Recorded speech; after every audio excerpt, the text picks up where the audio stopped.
퇴근길 라이브 시작합니다. 기자 김원장입니다. 저희가 원래 오늘 무기 전문가, 최고의 무기 전문가 모셔서 전투용 드론 말씀을 좀 드릴까 했는데 지각을 하고 계세요. 그래서 제가 한 20분만 우리 IBK 투자증권의 박근영 부장님 집에 못 가시게 잡았습니다. 죄송해요. 괜찮습니다. 네. 마침 기회가 됐으니까 그러면 제가 개인적으로 여쭤보고 싶었던 거 박 부장님께 좀 여쭤보도록 하겠습니다. 20분 금방 지나가서 제가 질문을 몇 개만 좀 추렸는데요. 방금도 잠깐 언급하신 것 같은데 먼저 반도체주 먼저요. 그 전에 코스피가 연고점을 거의 다 왔어요. 네. 외국인들이 7일째 순매수입니다. 네. 외국인들이 자꾸 사다 보니까 이제 기대감이 좀 높아지고 있는데 외국인 순매수가 어디까지 갈 거라고 보십니까? 현실적으로 외국인들 이제 국내 시장에 대한 그 지분율이 네. 최근에 30% 미만까지 빠졌다가 다시 좀 올라오는 국면이긴 합니다. 그리고 제가 좀 전에 이제 마감 시작 때 데일리 힌트 쪽에서 제가 보여드렸지만 23년 1월부터 지금 산 게 36조 이렇게 거의 샀거든요. 그러니까 그 가운데 근데 대부분이 반도체였어요. 네. 그러니까 결국 이제 그렇게 들어오긴 했지만 최근에 이제 예를 들어 환율 변수 때문에 또 외국인들이 파는 것이 아니냐 이런 생각도 많이 하겠지만은 아직까지는 좀 더 이어진다고 보는 게 과거에 1,100원에서 1,200원대 올라올 때는 오히려 팔았습니다만 1,200원, 1,300원 위로 올라가게 되면 외국인들이 오히려 더 주식을 국내 시장을 사기 시작했고요. 그 이유는 1,400원 정도 수준까지 레벨이 올라가면 이 정도부터는 원화가 돌아서서 강세로 갈 것이라는 어떤 기본적인 베이스가 있는 것 같아요. 만약에 국내 증시가 국내 시장이 수출도 못하고 여러 가지 지표들이 너무 경기가 안 좋다면 그런 것들 생각이 바뀔 수도 있겠지만은 아직까지 외국인들이 국내 봤을 때는 수출 지표가 최근에 좀 어느 정도 한국도 돌아서고 있는 모습에서 원화가 더 많이 이렇게 약화되기는 좀 어렵다고 본다면은 1,300원, 1,400원 이렇게 가면서는 조금은 오히려 더 사는 쪽으로 가는 그런 모습을 보여왔고 말씀드렸듯이 23년 1월부터 30조 원대 중반 정도까지 이렇게 사오면서 반도체 쪽으로 집중을 산 것이 결국은 최근에 계속적인 트렌드이기 때문에 여전히 이 자금들의 중요한 자금들의 성격은 대부분 다 유럽과 미국 쪽입니다.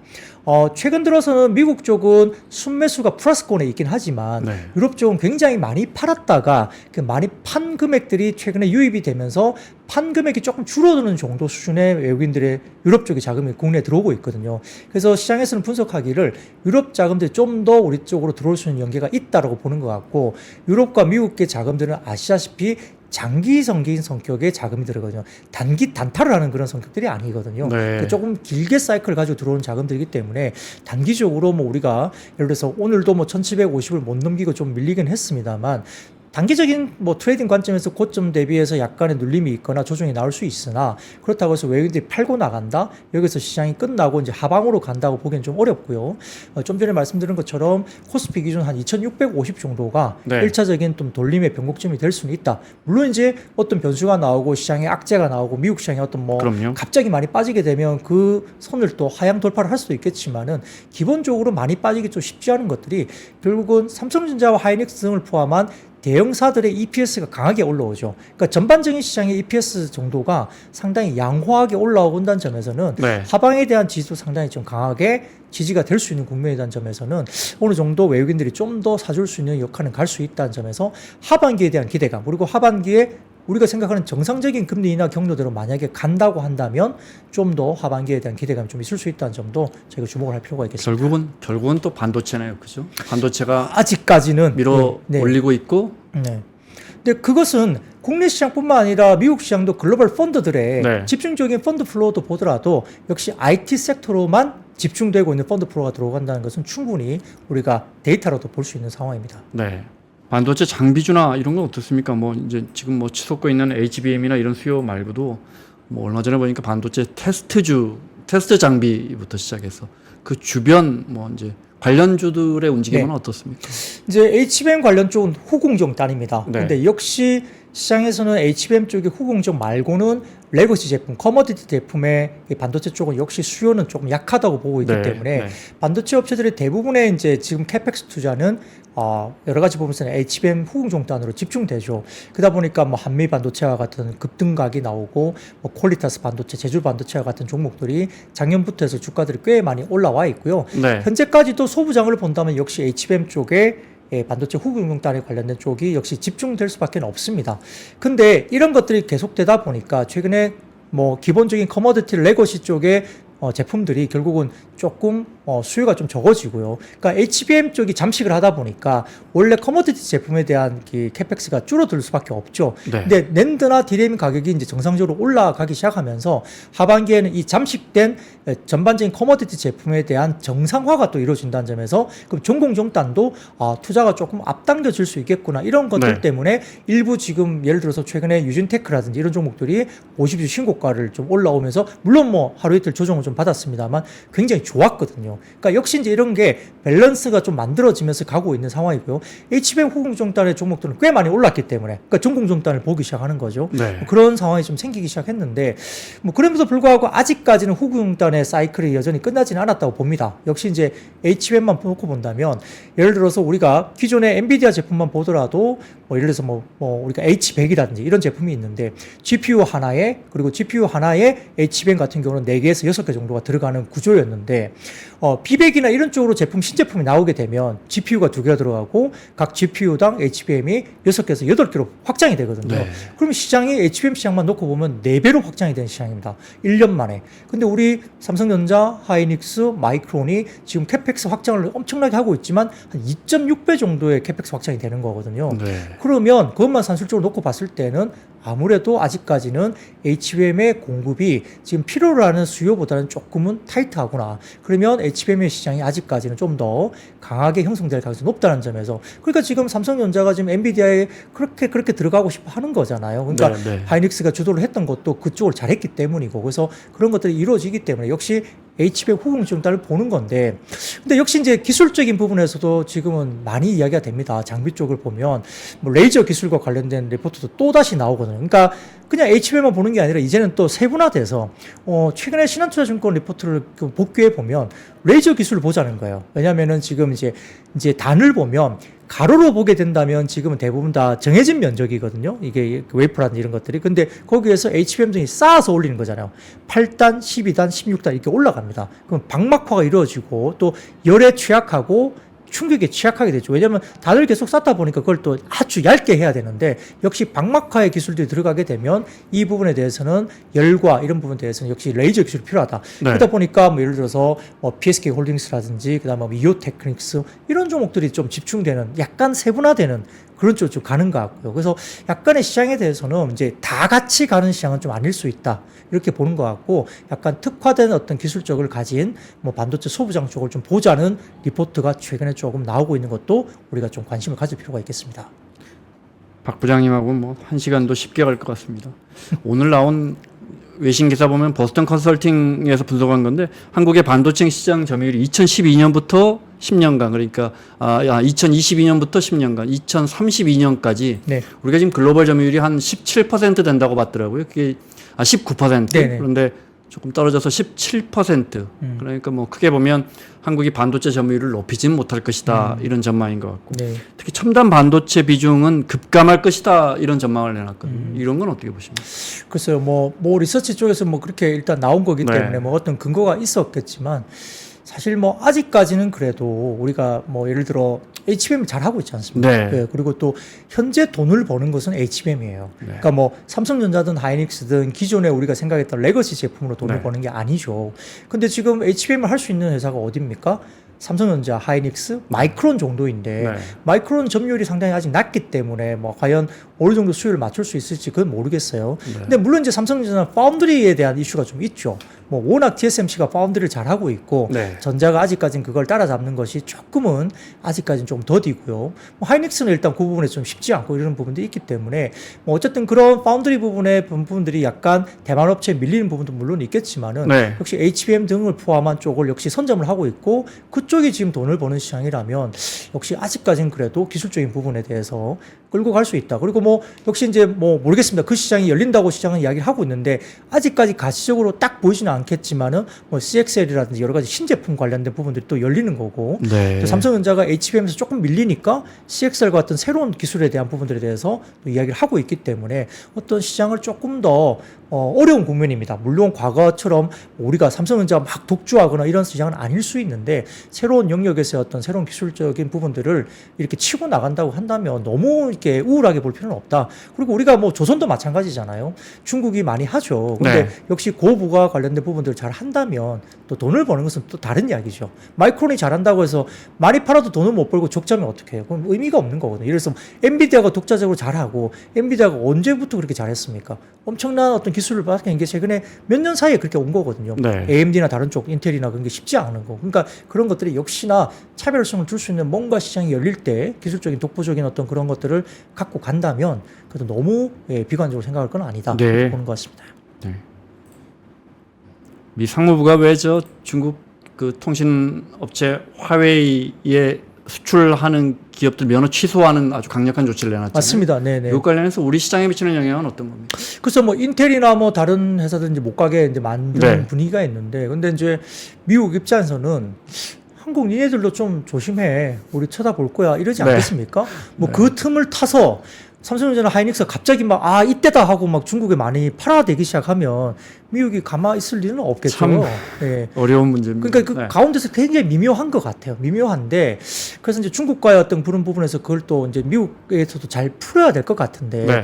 현재까지는 이제 저희가 알려지기로는 기존에 들어갔던 제품들 이런 것들에 대해서는 그래도 이제 품목에 대해서 일단 허가가 된 제품으로 인정을 받으면서 아직까지는 그거에 대해서 이제 뭐라 그럴까 뭐 인텔이나 다른 것을 못 팔게 한다고 해서 뭐 한국이 갑자기 막 MS를 갑자기 늘린다 이건 좀 쉽지 않을지라도 네. 기존에 팔고 있던 것에 대해서 갑자기 이렇게 못하게 하거나 그런 것은 좀 아직은 아닌 것 같습니다. 그리고 이제 일부 품목에 대한 규정이 있는데 한국 제품에 대해서는 그 품목 규정에 대해서 허가가 나 있는 쪽으로 지금 평가를 받고 있기 때문에 당장은 뭐 기존에 하던 대로는 들어가는데 글쎄요 뭐 그 반사익을 바로 받는다고 보기엔 좀 쉽지 않을 것 같아요. 미국도 분명히 한국 업체에 대해서 굉장히 좀 많은 어떤 경계를 할 거기 때문에 우리가 못하게 한다고 해서 갑자기 한국 니네가 이걸 파고들어 뭐 그건 아닐 수 있다는 점에서도 너무 그것을 또 긍정적으로 우리가 반사익을 받는다고 보는 것은 좀 한계가 있다 보는 것 같습니다.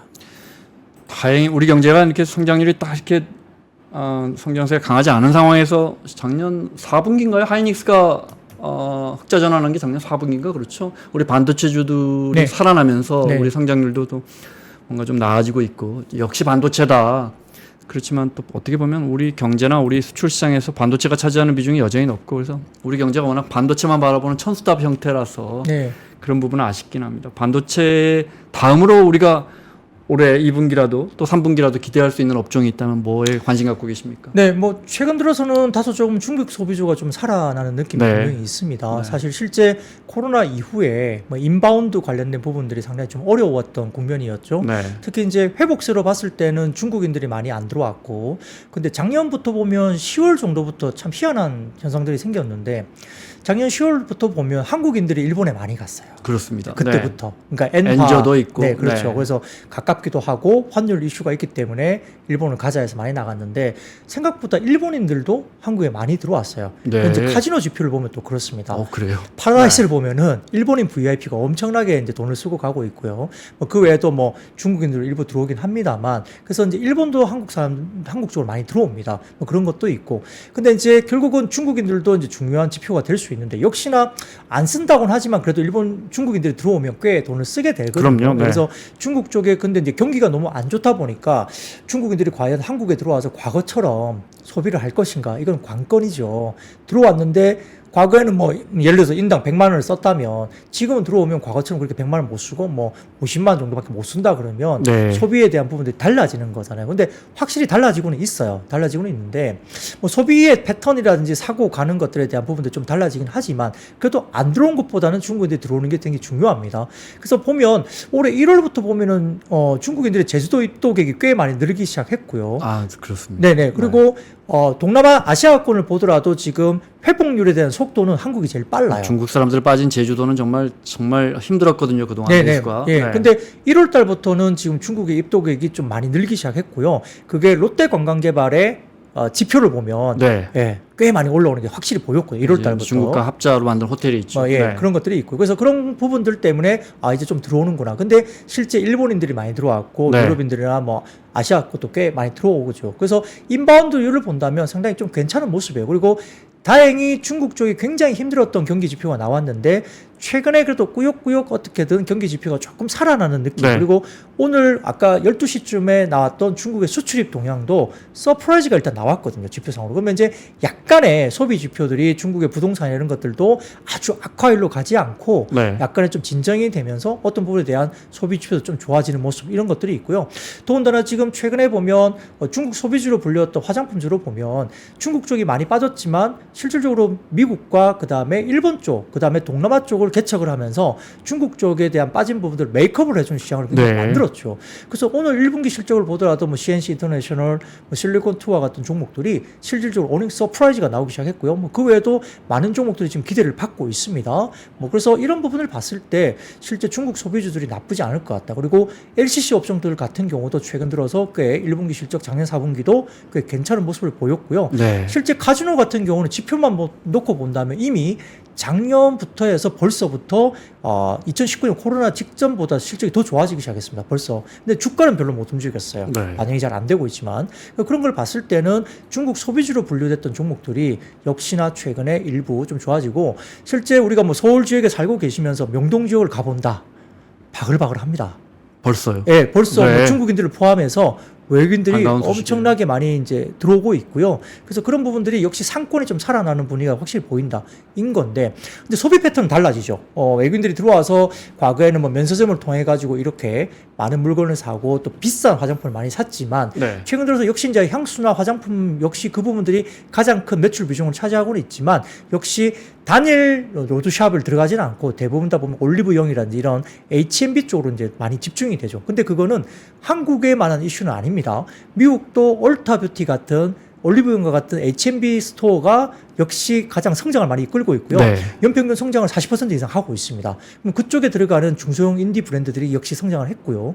국내 같은 것도 마찬가지죠. 그래서 이렇게 올리브영과 같은 이런 쪽에 외국인들이 역시 많이 집중되고 있고 또 외국인들이 한국 들어오면 많이 하는 게 화장품도 많이 사지만 신용카드 관련된 소비 비중을 본다면 강남 쪽에 가서 미용 시술 많이 받습니다. 아, 네. 네, 옛날에는 성형을 많이 했죠. 네. 수술을 받았거든요. 근데 최근에는 카드 사용 내역을 보면 수술 쪽으로 별로 가지 않고 시술 쪽으로 레이저 시술로 네. 가거든요. 그런 것들이 확실히 올라오는 게 보여요.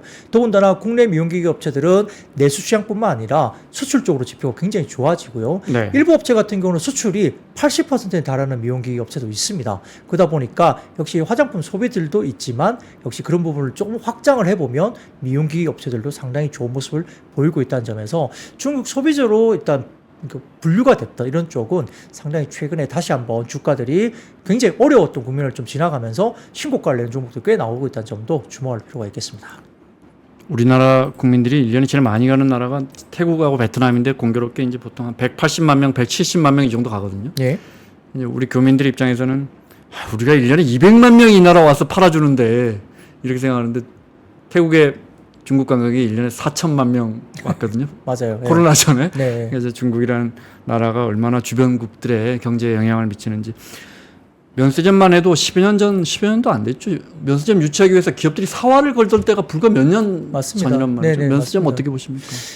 뭐 오늘 어제인가요? 뭐 지표를 좀 보면은 네. 롯데 면세점에 네. 크루즈 관련된 중국인 관광객이 4,000명이 들어왔다고 합니다. 이게 코로나19 이후에 최초의 지표거든요. 네. 그만큼 엄청나게 지금 이제 지표가 좀 확실히 좀 좋아지는 게 보이고 있는 것 같고요. 네. 더군다나 지금 최근에 보면은 그 글로벌 텍스프리 같은 회사들 이제 이렇게 지표를 좀 이렇게 활성화 보면은 네. 엄청나게 좋아요.